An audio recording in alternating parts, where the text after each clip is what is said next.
Բարի երեկո, Ազատություն TV-ի ուղիղ եթերը լրատվական կենտրոնն է շարունակում։ Առաջիկա րոպեներին դիտեք։ Ընտրությունների վերջնական արդյունքները վաղը երեկոյան կամփոփվեն, ԲՀԿ-ն վստահ է անցնելու են հաջորդ խորհրդարան։ Իշխանությունը գլխացավանք է ունենալու շատ լուրջ։ Հերկման և 9 միլիոն դրամի փոխհատուցման պահանջ ԲՀԿ ղեկավարը դատի է տվել վարչապետին։ Քելքդ գլուխը թավակել, ամեն քեզ հաշիվ տու դու ով ես ընդհանրապես եւ ում հետ ես խոսում։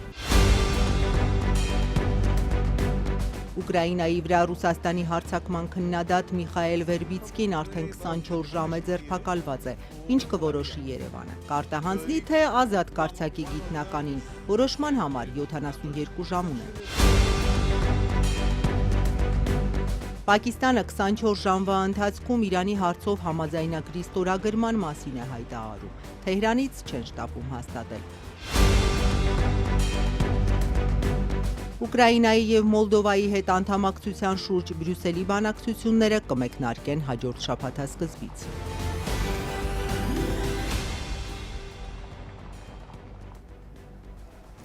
Այս ընտրությունների գլխավոր ինտրիգը շարունակում է մնալ Բարգավաճ Հայաստանի ճակատագիրը։ Կմտնի Գագիկ Ծառուկյանի ուժը հաջորդ խորհրդարան, թե չի մտնի։ Շաբաթվա սկզբին վերահաշվարկ պահանջող Բարգավաճը հայտարարում էր, որ խորհրդարան անցնելու համար անհրաժեշտ 4%-ին մի քանի տասնյակ ձայն է պակասում։ Եղան վերահաշվարկներ, արդյունքում նրանց քվեները 147-ով ավելացան։ Բայց 3 տեղամասում էլ քվեարկության արդյունքներ անվավեր ճանաչվեցին։ Այստեղ էլ ԲՀԿ-ն մոտ 220 ձայն կորցրեց։ Գումարում հանումից հետո վաղը երեկոյան 6-ին կենտրոնական ընտրական հանձնաժողովը պետք է հրապարակի ընտրության վերջնական արդյունքները։ Բարգավաճում ինչ են կարծում, կանցնեն խորհրդարան եւ ինչպես։ Իշխանությունը գլխացավանք է ունենալու շատ լուրջ։ Գագիկ Ծառուկյանի առաջնորդած Բարգավաճ Հայաստանում վստահ են 3 ընտրատեղամասերում, որտեղ քվեարկությունն անվավեր է ճանաչվել, վերաքվեարկության արդյունքում ԲՀԿ-ն էլ ավելի շատ ձայն կստանա եւ կհայտնվի խորհրդարանում։ Անվավեր ճանաչված 3 ընտրատեղամասերում 35-65-ում, 10-51-ում եւ 12-13-ում Բարգավաճ Հայաստանը ընդհանուր ստացել էր 222 ձայն։ Ծառուկյանի առաջնորդած ուժի падգամավորի տեխնացու Սուրեն Սուրենյանցը կարծում է, որ ոչ միայն իրենց ընտրազանգվածը կրկին կքվեարկի ԲՀԿ-ի օգտին, այլև չի բացառում, որ ընդդիմադիր մյուս ուժերն էլ հորդորեն իրենց ընտրողներին գնալ եւ ձայն տալ Բարգավաճ Հայաստանին։ Այդ առումով մեր էլեկտորատը շատ պարտաճանաչ է, որովհետև ունենք խարիզմատիկ առաջնորդ, դրա մեկ կոչով շատ արագ մոբիլիզացվում է էլեկտորատը, հետևաբար մենք այդ խնդիրը չունենք։ Այսինքն այս 222 ձայնը կհավանքենք, առնվազն այդքանը վստահ եղեք, որ կստանանք։ Վերաքվեարկություն նշանակում է նաև ձայների համամասնությունը կարող է փոխվել մյուս ուժերի համար։ Բացառեք այդ սցենարը, ընդդիմությունը կոնսոլիդացիայի այնպիսի մակարդակ ունի, որ ձեր ասած սցենարը չգործի։ Այսինքն հնարավոր է, որ ընդդիմադիր մյուս ուժերը կոչանեն, որ ձեզ գնան ընտրեն այս տեղամասերը։ Թող իրենք որոշեն, բայց դրա բոլոր նշանները կա։ Հունիսի 7-ի ընտրություններից հետո ԿՀ-ն տեղեկացրեց, թե Գագիկ Ծառուկյանի ուժը դուրս է մնում 0.004%-ով։ ԲՀԿ-ականները տեղի ունեցածը նախ որակեցին աճպարարություն, ապա շտապեցին հայտարարել անճշտությունների մասին, պնդելով, որ ձայների վերահաշվարկի դեպքում խորհրդարան անցնելու համար պակասող մի քանի տասնյակ ձայնի հարցը կլուծվի։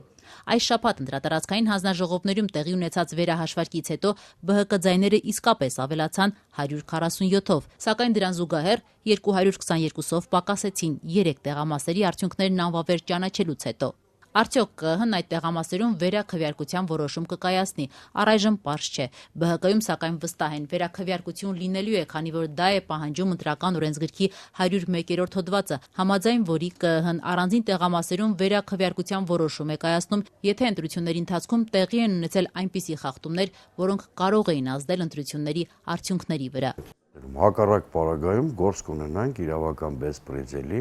կամ ամեն գնով ԲՀԿ-ին խորհրդանից դուրս թողնելու քաղաքական որոշման հետ։ Գագիկ Ծառուկյանի առաջնորդած ուժը փողոցային պայքարով է սպառնում, եթե դուրս մնա խորհրդարանից։ Նկատենք, եթե ԲՀԿ-ն հաղթահարում է 4%-ի շեմը, ապա 49 ու 82% հավաքած իշխող ԿՊ-ն խորհրդարանում զրկվում է 3/5-ից, ինչն անհրաժեշտ է սահմանադրական օրենքներ ընդունելու եւ կարևոր պաշտոնյաների, այդ թվում երկրի նախագահի գլխավոր դատախազի ընտրության համար։ Եվ կա վերջին հաշվով փողոց։ Մենք ասել ենք, որ եթե արդարությունը եւ օրինականությունը չվերականգնվեն, մենք քաղաքական պայքարի ամբողջ գործիքակազմը օգտագործելու ենք, մանավանդ որ այդ նպատակով տեղի են ունենում նաեւ քաղաքական կոնսուլտացիաներ։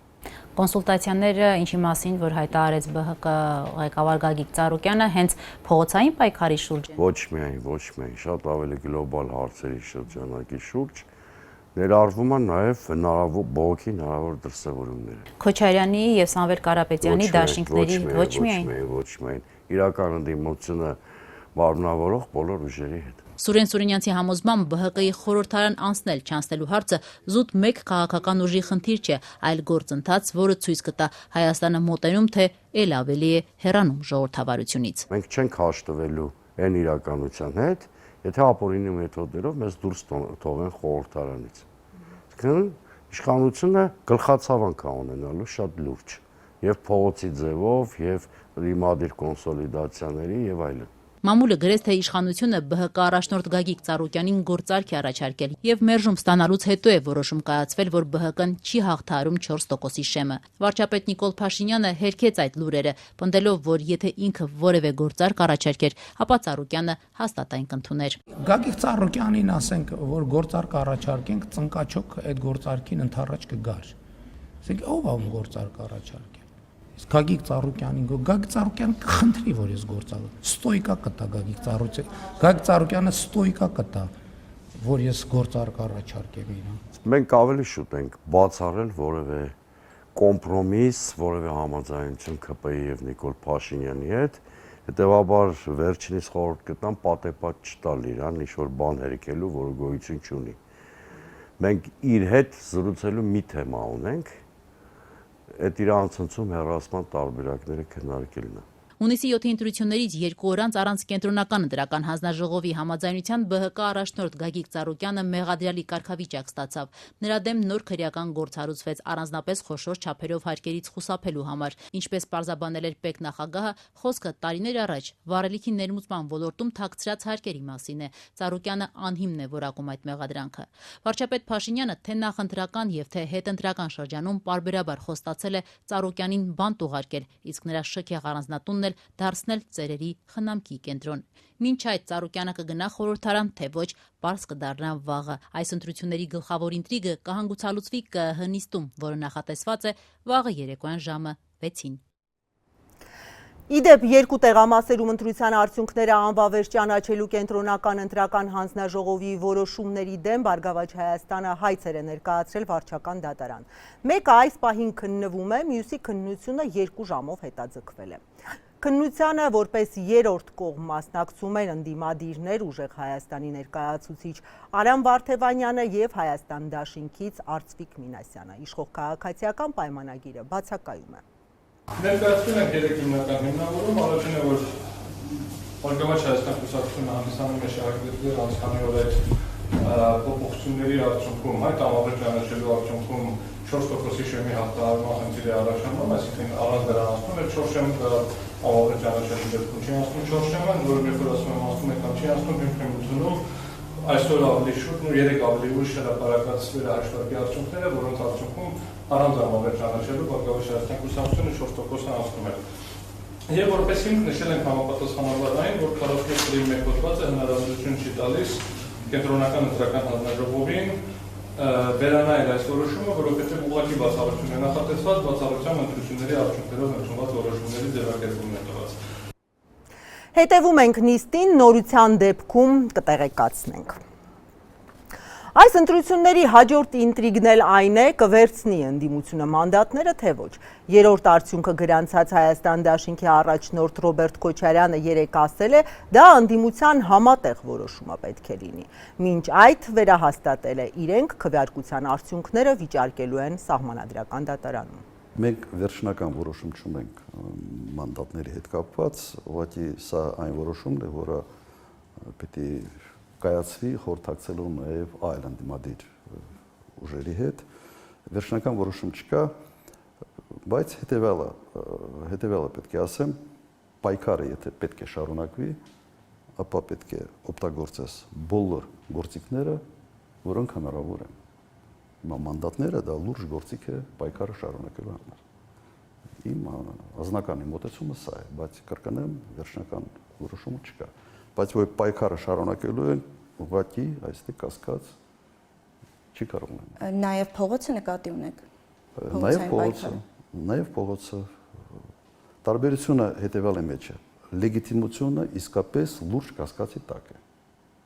Իշխանության լեգիտիմությունը երբ կասկածի տակ է, սա այլ մթնոլորտ է ձևավորում նաև ներսում։ Բոլորը տեսնում են, թե ինչ է կատարվել։ Բոլորը, նույնիսկ նրանք, ովքեր քվեարկել են ԿՊ-ի համար, իրենք սա տեսնում են։ Սա նշանակում է, որ իրենց վարած քաղաքականության եւ իրենց անցկացրած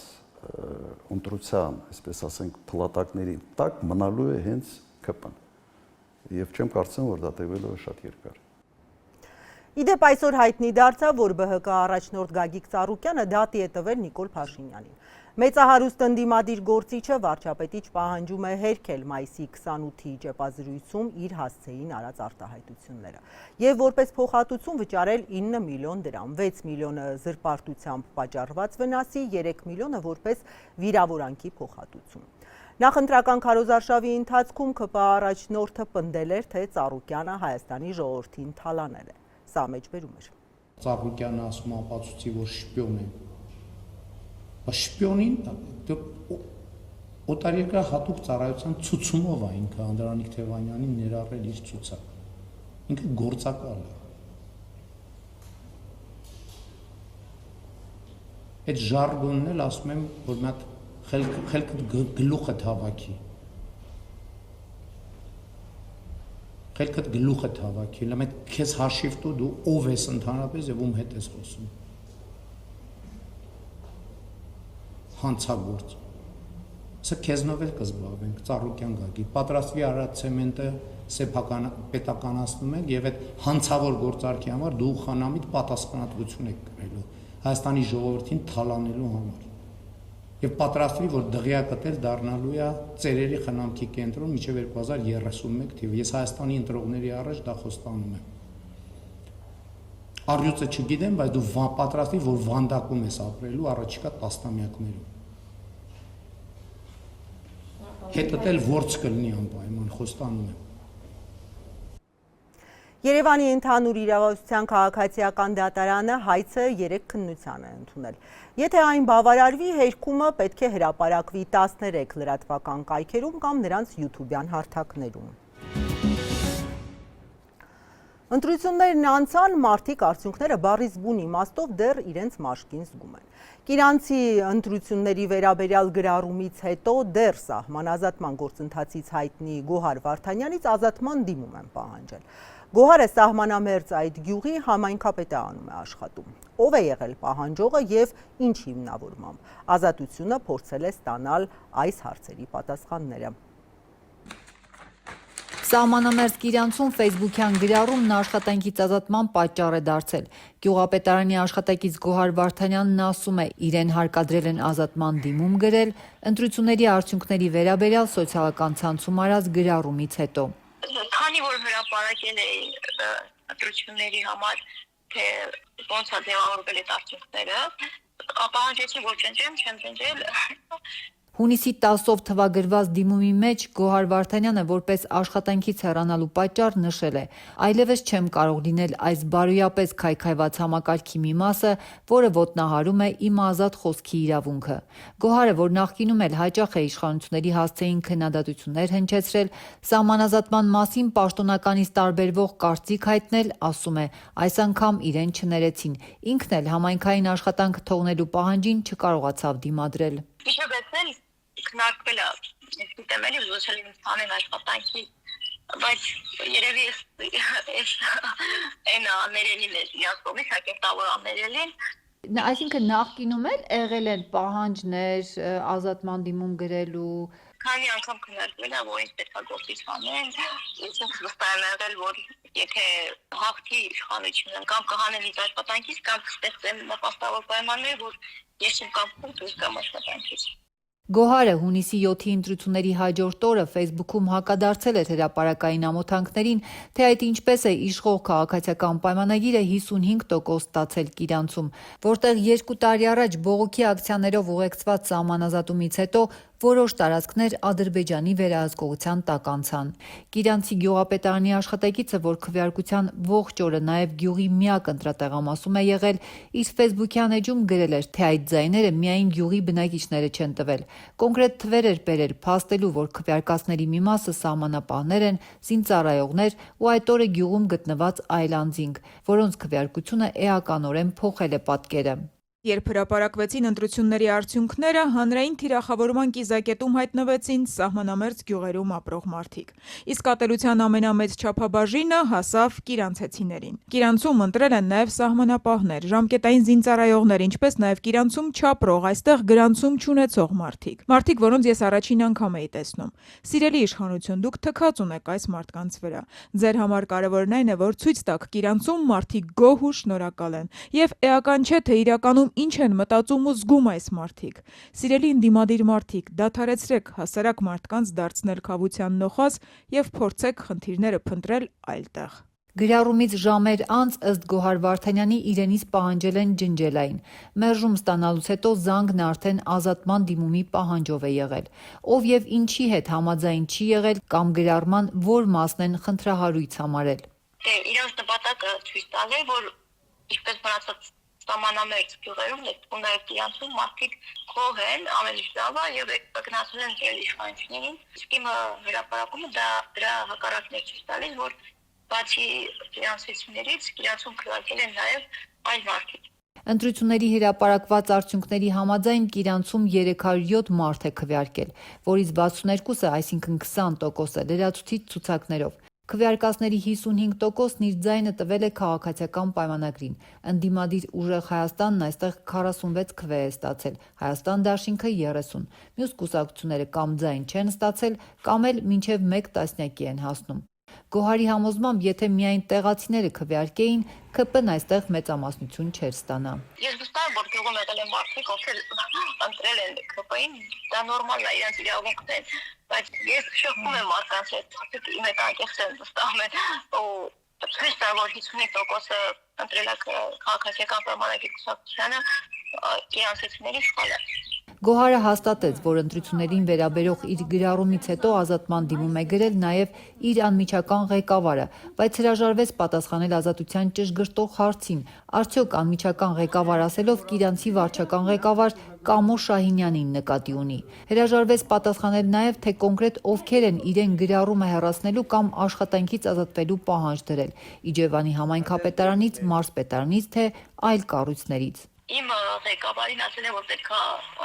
ասեն չընտրեն, հրապարակումը սայնց է վերել կամ ինքն է ինձ ազատի կամ ես եմ դուրս գալիս գործից, այս պահին երկուսն էլ դիմում են գրել աշխատանքից ազատվելու։ Ով է զանգել, ումից եք զանգ ստացել։ Կներեք չեմ սականում պատասխանել այդ հարցին։ Իսկ դուք նշեցիք ձեր խոսքում, որ ձեր անմիջական ղեկավարը դա նկատի ունեք գյուղապետին, թե այլ անմիջական ղեկավար ունեք։ Ենթադրությունները թողնում եմ ձեզ։ 3 օր է անցել, ինչ Կիրանցի գյուղապետարանի երկրորդ կարգի մասնագետ Գոհար Վարդանյանն ու իր ղեկավարն ազատման դիմում են գրել։ Դեռ համայնքապետարանը չի արձագանքել, նրանց չեն ազատել։ Ազատությունը փորձեց ճշտել, պատրաստվում են մակագրել այդ դիմումները եւ ինչպես են համայնքապետարանում բացատրում աշխատանքից ազատման պահանջը։ ԿՊ-ական քաղաքապետ Արթուր Ճաղարյանն այդպես էլ մեր զանգերին չպատասխանեց։ Երևանում ձերբակալվել է Ռուսաստանի կողմից ԱՊՀ տարածքում հետախուզվող մաթեմատիկոս Միխայել Վերբիցկին, ով հայտնի է Ուկրաինայի դեմ պատերազմի քննադատությամբ։ 56-ամյա գիտնականն անցած տարվանից ներառվել է Ռուսաստանի ոչ ցանկալիների, ահաբեկիչների եւ ծայրահեղականների ցուցակում։ Մոսկվայի դատարանը նրան հեռակակարգով կանոնավորելու որոշում է կայացրել ահաբեկչությունն արդարացնելու մեղադրանքով։ Հայաստանի դատախազությունից մանրամասներ չեն հայտնում, ազատությանը առայժմ միայն հաջողվել է պարզել, որ ռուս մաթեմատիկոսն ավելի քան 24 ժամ է ձերբակալված է։ Գնդակը Երևանի դաշտում է, կարտահանձնեն նրան Պուտինի վարչակազմին, թե ոչ։ Ռուս մաթեմատիկոս, հրապարակախոս եւ պուտինյան ռեժիմի քննադատ Միխայել Վերբիցկին Հայաստան էր եկել համակուրսեցիների հետ հանդիպելու եւ սեմինարներ անցկացնելու համար, սակայն 2 օր է անազատության մեջ է, ձերբակալվել է ժամանելուն պես հենց Զվարթնոց օդանավակայանում։ Նա շուրջ 10 տարի է ինչ ապրում էր Ռուսաստանից դուրս եւ Միացյալ Արաբական Էմիրություններից Հայաստան ժամանելիս 3 առավոտյան ժամը 11-ին ձերբակալվել է միջազգային հետախուզման Ռուսաստանի կողմից տրված միջազգային հետախուզման պատճառով։ Հարվարդի համալսարանում դոկտորի կոչում ստացած եւ միջազգային համալսարաններում դասավանդող 56-ամյա Վերբիցկուն Ռուսաստանը որոնում է 2025 թվականից։ Նրա պաշտպան Վաչե Սիմոնյանը պատմեց Հայաստանի սահմանն անցնելիս են Վերբիցկիին հայտնել, որ ռուս իրավապահները նրա դեմ գործ են հարուցել ահաբեկչական գործունեություն իրականացնելու հրապարակային կոչերի, ահաբեկչությունը հրապարակայնորեն արդարացնելու կամ քարոզելու հոդվածով եւ հետախուզում հայտարարել։ Գիտնականն ակտիվորեն քննադատում է Պուտինյան ռեժիմն ու Ուկրաինայի դեմ արդեն 4-րդ տարին շարունակվող պատերազմը։ Չենք անդրադարձել կոնկրետ որ հրապարակմանն է, մենք դրան կգանք, միգուցե ինքն էլ չիմանա որ կոնկրետ ինչ որ հրապարակման է, մենք դրան կհասնենք, բայց դե կարծում եմ որ հրապարակման հենց այդ առիթը կարևոր չէ, իր ընդհանրապես հրապարակային եւ ընդդիմադիր կեցվածքը կապել է, էլի։ Հայաստանի գլխավոր դատախազությունը չի մանրամասնում, ռուս գործընկերներից ստացել են արդեն փաստաթղթերն ու ինչ որոշում են պատրաստվում կայացնել, արտահանձնել գիտնականին, թե ազատ արձակել։ Ազատությունն այսօր հարցում է ուղարկել դատախազություն։ Հաշվի առնելով որ համանման հոդված կա նաեւ Հայաստանում, այսինքն նույն դեպքը հակիրականացված է նաեւ Հայաստանի Հանրապետությունում, ամենայն հավանականությամբ, եթե ստանա դա, Հայաստանի Հանրապետությունը պետք է դիմի մինչև 40 օր կալանքի խափման միջոց կամ հարկադրանքի միջոց կիրառելու իր նկատմամբ եւ արդեն այդ 40 օրվա ընթացքում Ռուսաստանի Դաշնությունը պարտավոր է տրամադրել բոլոր անհրաժեշտ փաստերը վերջինիս եւ էքստրադիցիայի պահանջը, եթե տրամադրել։ Սիմոնյանի խոսքով Հայաստանն ու ԱՊՀ երկրները նման դեպքերում աշխատում են Քիշնևի կոնվենցիայի շրջանակում, ըստ որի կողմերը պարտավոր են օգնել միմյանց մեղադրյալներին փոխանակելու հարցերում։ Ըստ այդմ Վերբիցկիի ձերբակալությունից հետո 72 ժամվա ընթացքում գլխավոր դատախազությունը պետք է Ռուսաստանից ստանա նրան առաջադրված մեղադրանքի մանրամասները ու դրանից հետո արդեն քննարկի արտահանձնման պահանջը։ Քրեական վարույթներով իրավական օգնության մասին օրենքը ասում է, եթե 72 ժամվա ընթացքում ձերբակալումից հետո ի հայտ են եկել հանձնումը բացառող հանգամանքներ, ապա իրավասու մարմինը, այս դեպքում գլխավոր դատախազը, կարող է որոշում կայացնել նրան ազատ արձակել։ Որոնք են այդ դեպքերը նայեն, որ իմ խորին համոզմամբ, ինչպես նաև ես զրուցել եմ Միխայել Վերբիցկիի հետ եւ նրա հավաստիացումներով, այս քրեական հետապնդումը մեծամասամբ պայմանավորված է նրա քաղաքական եւ ընդդիմադիր հայացքներով։ Քիշնևի կոնվենցիան արգելում է քաղաքական դրդապատճառներով հետապնդումները, իսկ Վերբիցկիի կյանքին ու առողջությանը ըստ փաստաբանի Ռուսաստանում վտանգ է սպառնում։ Ընդդիմադիր կեցվածքից հայտնվելով Ռուսաստանում եւ ռուսական քրեակատարողական միջավայրում նրա կյանքին առողջությանը կարող է սպառնալ վտանգ։ Եվ այդ դեպքում նույնպես Հայաստանի Հանրապետությունը բացառում է էքստրադիցիան։ Եթե անգամ Երևանը որոշի գիտնականին չարտահանձնել Ռուսաստանի իշխանություններին, նա չի կարողանա դուրս գալ Հայաստանից, քանի դեռ սահմանային համակարգում նրա անվան դիմաց նշված է հետախուզվում է նշումը։ Փաստաբան Սիմոնյանն ասում է, սա խնդիր է, որը Հայաստանը կարող է շտկել փոփոխելով օրենքը։ Ռուս գիտնականի իրավունքների պաշտպանությամբ զբաղվող Հելսինկյան քաղաքացիական ասամբլեայի Վանաձորի գրասենյակի իրավապաշտպան Անի Չատինյանն ավելի հեռուն է գնում։ Պնդում է Հայաստանը պետք է դուրս գա դեռ 2002 թվականին ԱՊՀ երկրների միջև ստորագրված այս կոնվենցիայից։ ԱՊՀ երկրների շրջանակներում ստանձնած այս պարտավորությունների համատեքստում Հայաստանը ավտոմատ տեսնում է այն անձանց տվյալները, ովքեր ցանկանում են մուտք գործել Հայաստան եւ իրենց քաղաքացիության երկրում ունեն հետախուզում, ապա ձերբակալվում են։ Չատինյանն ընդգծում է, Ռուսաստանի իրավապահների կողմից հետապնդվողները Հայաստանն անվտանգ են համարում, սակայն Երևանում հայտնվելով կանգնում են իրավական խնդիրների առջև։ Թողարկման այս հատվածում էլ տարածաշրջանային եւ միջազգային մի քանի թեմա ենք առանձնացրել։ Իրարամերժ հայտարարություններ են հնչում Միացյալ Նահանգներ Իրան հնարավոր գործարքի մասին։ Իրանի արտգործնախարարության խոսնակը հայտնել է Իսլամաբադի հայտարարած հուշագրի ստորագրումը վաղը չի լինի, բայց եւ չի բացառել առաջիկա օրերին համաձայնության գալու հնարավորությունը։ Ժամեր առաջ Պակիստանի վարչապետն էր ասել, որ առաջիկա 24 ժամում Վաշինգտոնն ու Թեհրանը կարող են հեռավար խաղաղության համաձայնագիր ստորագրել։ Ըստ Շարիֆի կողմերը համաձայնության են եկել հակամարտությանը վերջ դնելու նախնական շրջանակի հարցում։ Տեքստի մանրամասները դեռ չեն հրապարակվել։ Պակիստանի վարչապետը պնդել էր դեռևս երբեք կողմերը այսքան մոտ չեն եղել խաղաղությանը։ Արդյոք իրանցիները կիսում են այդ տեսակետը։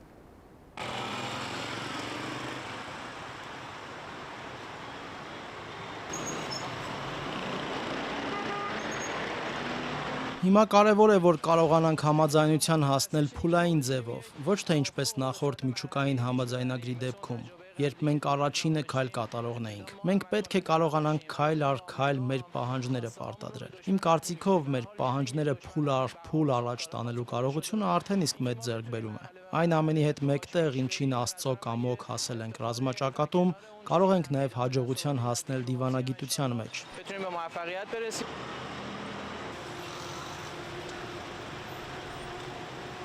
Կարծում եմ համաձայնագրի մասին լուրերը աշխարհի գավաթի խաղերի պատճառով են, այլապես Իսրայելը կարծում է, թե մեզ թուլացնում է։ Նայեք, նրանք սպանել են մեր հրամանատարներին, մեր առաջնորդին։ Նրանք անցել են բոլոր կարմիր գծերը։ Մենք չպետք է համաձայնագիր կնքենք։ Մենք պետք է վրեժ լուծենք։ Եթե Իսրայելը չլինի, Ամերիկան ավելի հեշտությամբ կհամաձայնի պայմանավորվածության։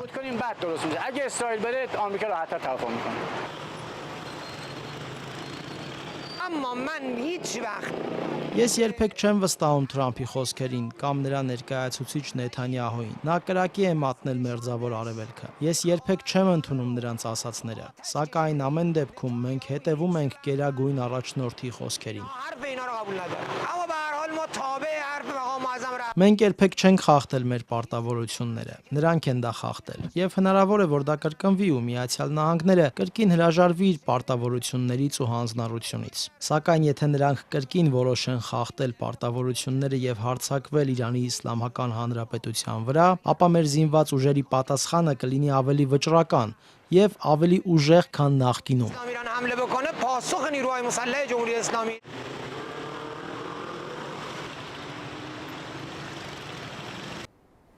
Իրանի նախկին գերագույն առաջնորդ Ալի Խամենեին, ով սպանվել էր փետրվարի վերջինի Իսրայելի եւ Միացյալ Նահանգների հարվածներից, կհուղարկավորվի հաջորդ ամիս հուլիսի 9-ին, հաղորդել է Իրանի պետական հեռուստատեսությունը։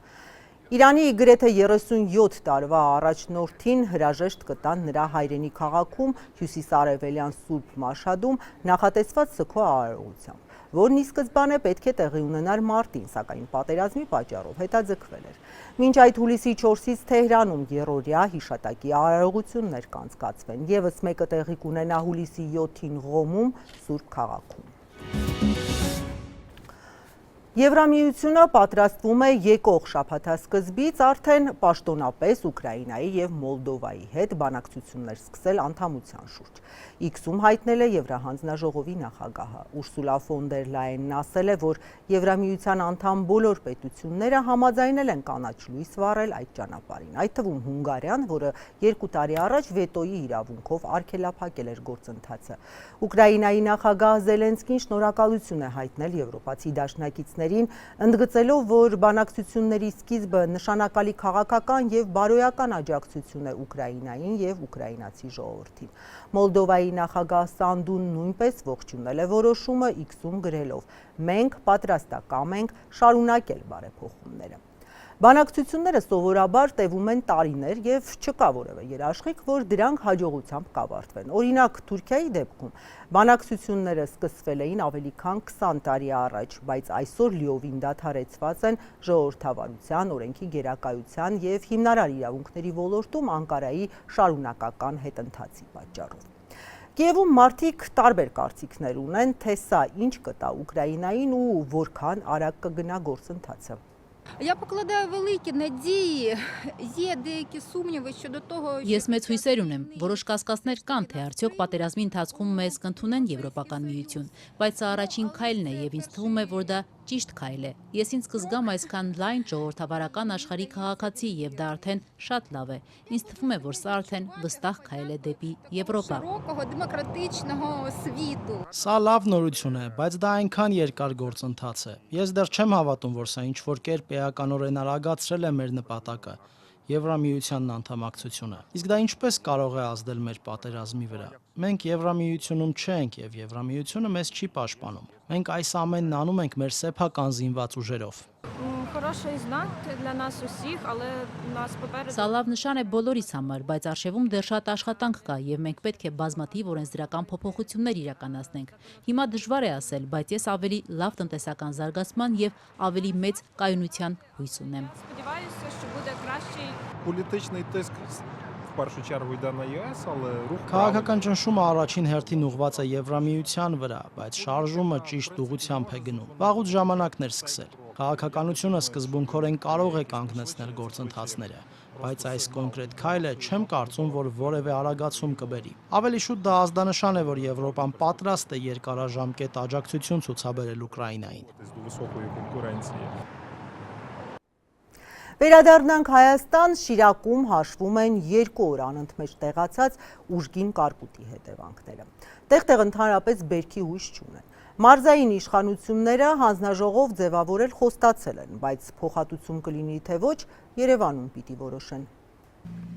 Ինչ ունեք ցանած։ Ցանած ունենք կարի, ցորեն, բուկուրոս, շիմիշկա,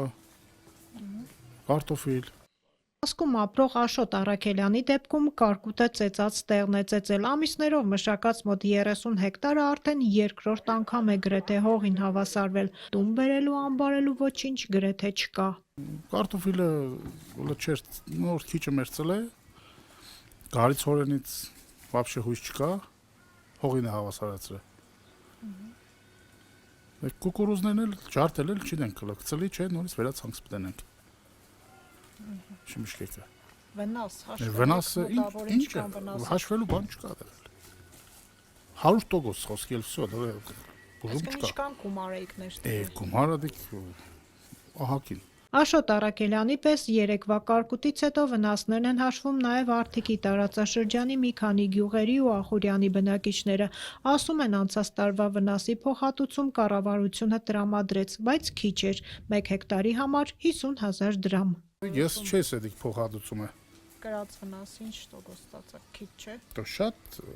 քիչ։ Գյուղի վարչական ղեկավար Մուշեղ Սահակյանն էլ մոտ 27 հեկտար ցորեն ու գարի ուներ ցանած, երկրորդ տարին է ինքն էլ համագյուղացիների պես եղանակի պատճառով տուժում է։ Չէ, ընդհանրապես այդտեղ քաղելու բան հնարավոր չէ, ընդհանրապես 100%-ով վնասված է։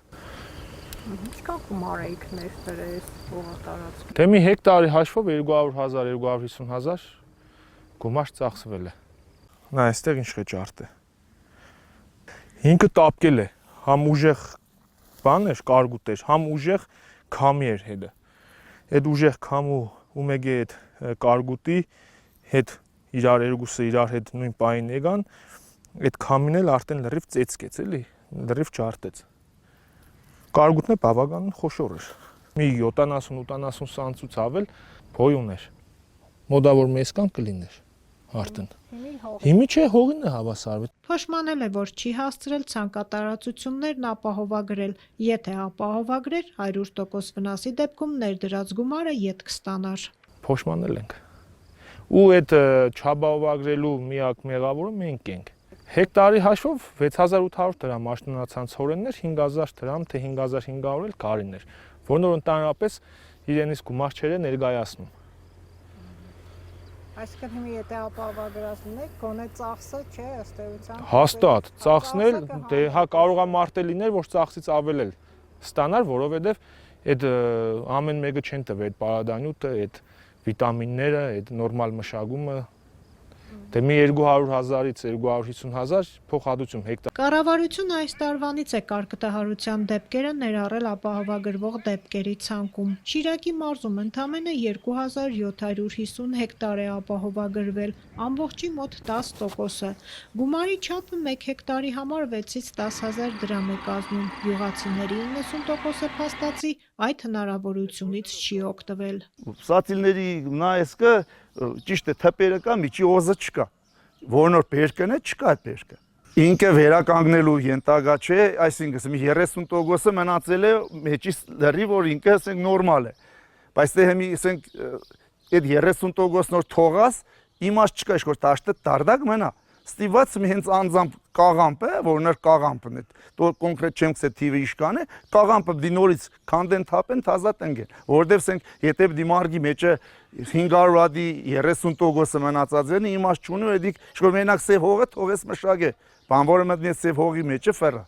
Մեծ մասը վարկերով է ցանելու արդեն երկրորդ տարին անընդմեջ կանգնել վնասված դաշտի առաջ։ Սաղ վարկ է, երկար տարիներ այդ վարկերի հետ է իմը սաղ կապված, առանց վարկի ոչ մի գյուղացինը չի կրնա իր գործողությունը են է։ Այս բայի տարությամբ կնա 6 միլիոնից ավել ես վարկ ունեմ, որից 2 միլիոնը սուբսիդավորում եմ ստացել, մնացածը սաղ որոսկի է, որը բանկի հետ կապված, ակվա բանկից վերցրած, մերը սաղ բանկերի հետ կապված գործկեն ենք, չիդեմ։ Մարզպետի հանձնարարությամբ ձևավորված հանձնաժողովը ցանկատարածություններով է շրջելու, գույքագրելու ու կառավարություն ներկայացնելու, փոխհատուցում կլինի թե ոչ, գործադիրի որոշելիքն է։ Եվ թողարկման վերջում հիշեցնեմ, որ այս պահին վարչական դատարանում քննվում է ընտրատեղամասերից մեկում ընտրության արդյունքները անվավեր ճանաչելու ԿՀ որոշման դեմ Բարգավաճ Հայաստանի հայցը, նույն դատարանում եւս մեկ նիստ պետք է լիներ ժամը 18-ին, որը հետաձգվեց մինչև ժամը 20-ը, էլի Բարգավաճ Հայաստանն էր ներկայացրել հայցը ԿՀ մեկ այլ որոշման դեմ, էլի անվավեր ճանաչելու մեկ այլ տեղամասում, այդ նիստը մինչև այժմ չի մեկնարկել։ Մեկնարկած նիստի քննությանը որպես երրորդ կողմ մասնակցում են ընդդիմադիր ուժեղ Հայաստանի ներկայացուցիչ Արամ Վարդևանյանը եւ Հայաստան դաշինքից Արծվիկ Մինասյանը, դատական նիստի սկզբում միայն ընդդիմադիրներն էին, քիչ ուշ միացել է նաեւ քաղաքացիական պայմանագրի շահերի ներկայացուցիչ փաստաբանը։ Նիստերի արդյունքներին արդեն կարող եք հետևել Ազատություն AM կայքում, մեր Facebook-յան եւ Telegram-յան հարթակներում, իսկ ես ձեզ հրաժեշտ եմ տալիս, հաջողություն։